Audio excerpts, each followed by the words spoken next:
there's something called shreking that's taking the dating world by storm. Now, I thought it had something to do. I don't know. I don't even want to ask Hannah Claire, but I feel like Melonie has seen that that Shrek toy, the pocket. All right, maybe I'm not gonna. I don't want to be just too descriptive. You guys are about to get grounded and fired. I don't know like if I approve of this. There's like, it was like going viral for a while. It's like, you know, the version of the battery operated boyfriend for men. They made like a Shrek one that was all green, and it was supposed to be like Fiona. Oh no! And I'm pretty sure it was fake, but I don't know anymore because, you know, it's 2025. Like, you don't really know. But what's wild about this, I read about like this just a little bit.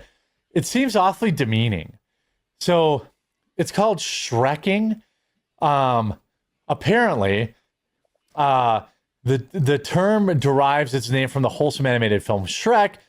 In the dating world, shreking involves dating someone you're not attracted to in the hopes that the person will treat you better in return. I've heard of this. Yeah.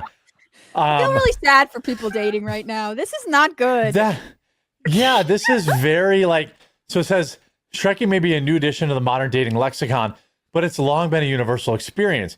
We've all been there when TikToker said, we give the guy we're not attracted to a chance, thinking he will for sure know what he has and treat us well. And then we get traumatized by the whole troll. Like, I don't think that, like, first of all, here's the woman talking about it. Okay, so let's just be, you know, so actually it's on the screen for you. You don't hear the audio, do you? I don't suppose. It doesn't look like it's I don't. playing It's not playing. Yeah. No, I don't hear anything, and it's really choppy.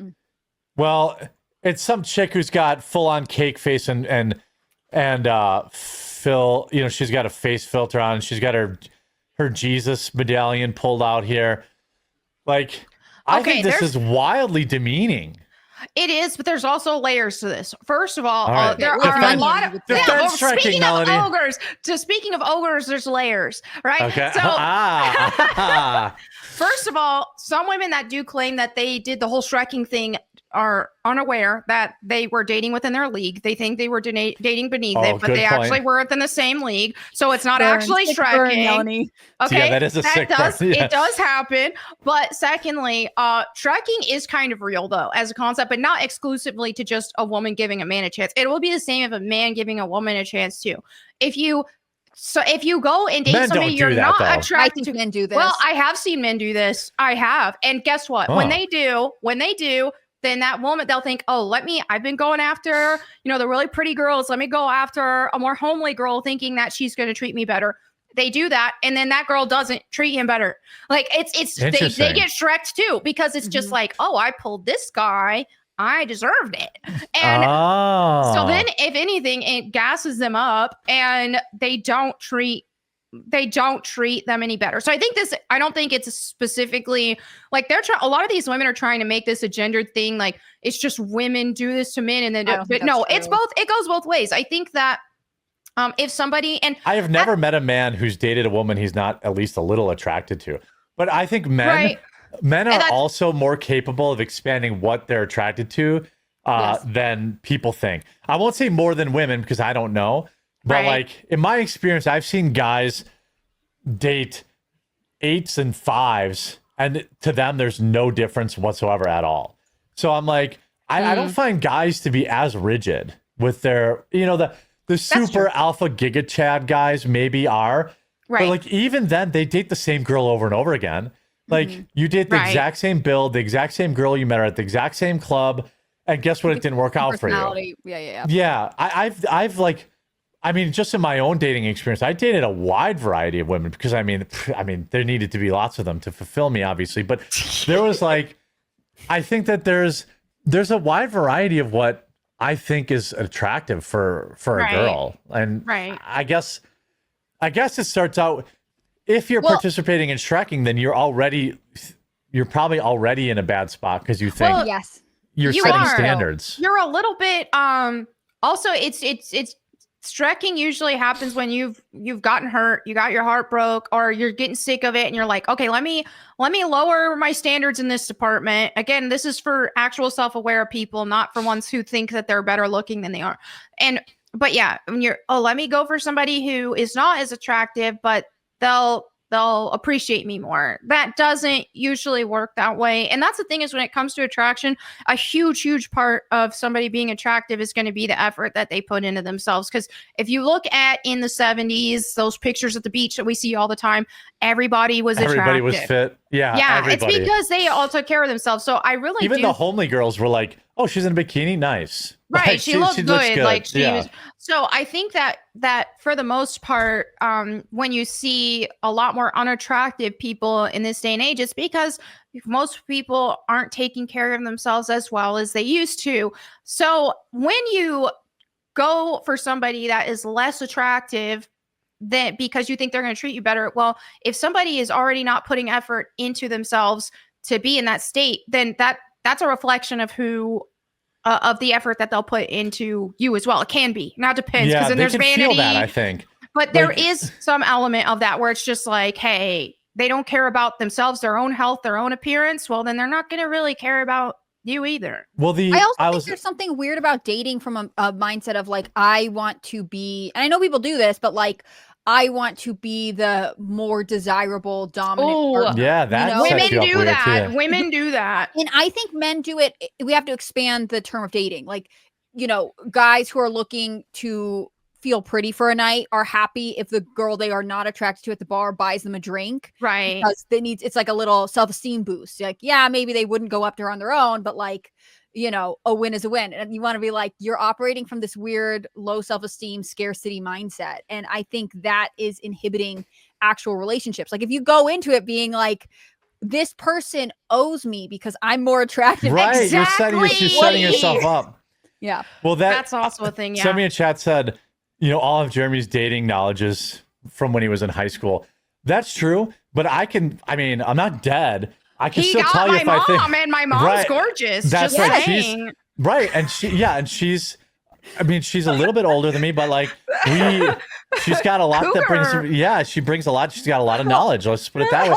Like you have friends who have dated, and for me, I think you should get dating advice from people who are in the relationship format you want. So like if you've been married for, 25 years to your high school sweetheart, like that. I might have something to share with you.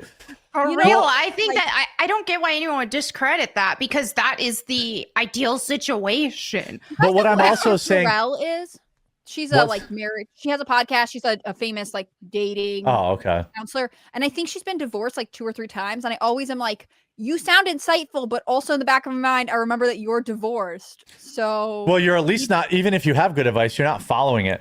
But what I'm talking about is I'm talking about scales of attractiveness. And like, in that particular case, like, I can't comment much on the modern dating scene other than it seems like a hellscape. Yeah. But like, I certainly can tell you the type of girls I'm attracted to even at 42. It's not like just because I'm married, I don't think girls are hot. Like, and I can tell you as a man. Mom is gonna get real mad in a minute here. I don't know. We have a very ascended relationship. I mean, she tells me she thinks Chris Hemsworth hot. Do you think that makes me feel uncomfortable? No, it's not weird. I think guys have a wider range of what they'll think is hot. Here's what I'll talk like. That's when I look at whether or not I think a girl is attractive, maybe it's because I'm just so amazing. But like, the crazy hot scale is actually real for men. Mm-hmm. And like, I will use it when I decide on whether or not a girl is attractive. Like, if she wears too much makeup, she might be attractive without the makeup, but I'm like, she's got self-esteem issues. She's got other issues. Like, there's other stuff that factors into whether or not somebody's attractive. And like, shreking, I think you're doomed to fail because you've already set you set the standards of the relationship that you are superior. That is true. There's an episode of King of Queens for everything, but there's an episode where Doug had lost a bunch of weight, and like Carrie his wife is like getting mad that like some office girls see him, and she's like, "Oh, you lost all this weight. You look great." And she like starts, and then they go to the doctor. And the doctor's like, "Oh, your numbers are all good," and she's like getting annoyed. But that's the thing, though. If Doug Heffernan actually locked in, he would have been a total Chad because he's got a very attractive face. Yeah. He looked. If you ever want to see like locked in Doug Heffernan, watch the movie Here Comes the Boom. Because like he's a high school teacher who like gets into UFC fighting. It's actually a very wholesome movie. But then this happens like no, I think about Oprah all the time. I just don't get it. Why does everybody make such a big deal about it? Well, it's just that people are used to seeing you together, you know, and you're so gorgeous. It was like you were up here and he was kind of like down here, but now it's like, I mean, you're practically equals.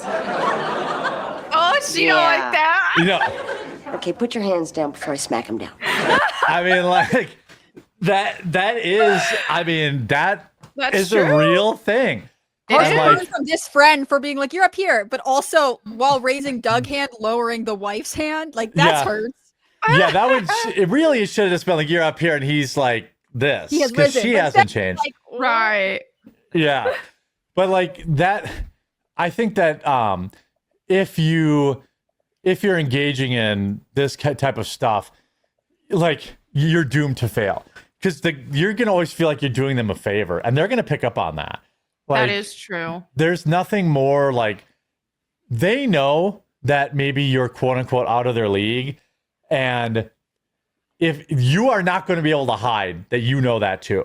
Right. Now, what Melonie said, it could be a rude awakening because the guy's like, yeah, that's right, bitch. That's right. We're both 6s.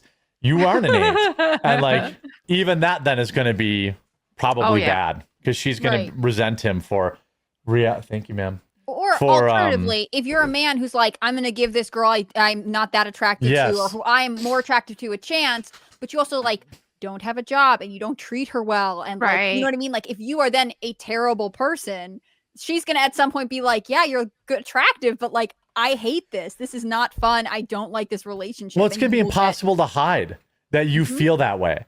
Like, I think anybody who said this. What is the cornerstone of love except for resentment, I guess? Right. You know? Or for feeling like you're better than them. Like superiority. That's one big problem with, I feel like, what you see from a lot of dating gurus on TikTok, for example, male and female alike, is they always want to gas up their audience into putting themselves in a superior position in whatever relationship they're in. And so then you have this like master servant relationship and whatever you're going in, you're not going to have a loving relationship that way. So if you constantly go into every situation trying to have the upper hand or trying to be the superior one and the other one's inferior to you and they have to make it up to you constantly, that's not going to be a happy relationship. It sounds awful. It sounds like a weird competitive thing, and that must just suck all of the energy out of your life. Well, it sounds like somebody who has always been the problem does. Right. Like, it's not me, it's them. Let me try lowering myself. Maybe then like the problem has always been you.